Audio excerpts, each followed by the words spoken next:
একটা জিনিস খেয়াল করলাম, জামাতে নামাজ পড়লে খুবই একটা শান্তি লাগে। রাসূল সাল্লাল্লাহু আলাইহি সাল্লাম বলেছেন যে পুরুষদের জন্য নামাজের স্থান হচ্ছে মসজিদ। পুরুষদের জন্য তাদের জামাতে শরীক হতেই হবে, ৫ ওয়াক্ত নামাজে অবশ্যই জামাতে পড়তে হবে। এটা হচ্ছে রাসূল সাল্লাল্লাহু আলাইহি সাল্লামের একটা আদেশ। তো জামাতে নামাজ পড়লে খুবই শান্তি লাগে। বাড়িতে নামাজ পড়ার একটা মজা আছে, কিন্তু ফরজ যে নামাজগুলো পুরুষদের জন্য, বিশেষ করে পুরুষদের জন্য, যে মসজিদে যে ফরজ যে জামাতে নামাজ পড়ার যে আদেশ দেওয়া হয়েছে, তা আমরা যদি মসজিদে যে নামাজগুলো পড়ি, জামাতে যে নামাজগুলো পড়ি, তো অবশ্যই শান্তি লাগে। এটা খুবই শান্তি লাগে। কারণ জামাতে ৫ ওয়াক্ত নামাজে খুবই একটা মনে শান্তি লাগে যে আমার ৫ ওয়াক্ত নামাজ জামাতে পড়তে হবে, ৫ ওয়াক্ত মসজিদে যেতে হবে। যখনই আজান দিচ্ছে তখনই আমরা চলে যাচ্ছি। পরের ওক্তের জন্য আমরা খেয়াল থাকছি যে আমরা কখন মসজিদে যাব।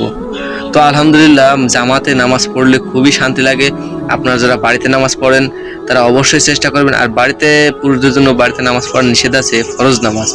আপনি নফল নামাজ পড়তে পারেন, নফল নামাজগুলো সুন্নত নামাজগুলো আপনি বাড়ি পড়তে পারেন। বাড়ি থেকে পড়ে যাওয়ার এই একটা আদেশ আছে, কারণ তোমরা বলেছে, রাসূল সাল্লাল্লাহু আলাইহি সাল্লাম বলেছেন যে তোমরা বাড়িকে কবর বানিও না।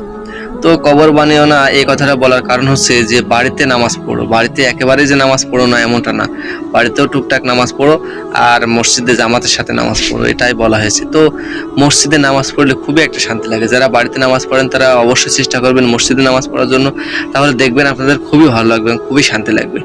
তো এই ছিল কথা। ভিডিওটি ভালো লাগলে সবাই অবশ্যই ফলো দিবেন। আসসালামু আলাইকুম ওয়া রাহমাতুল্লাহি ওয়া বারাকাতুহু।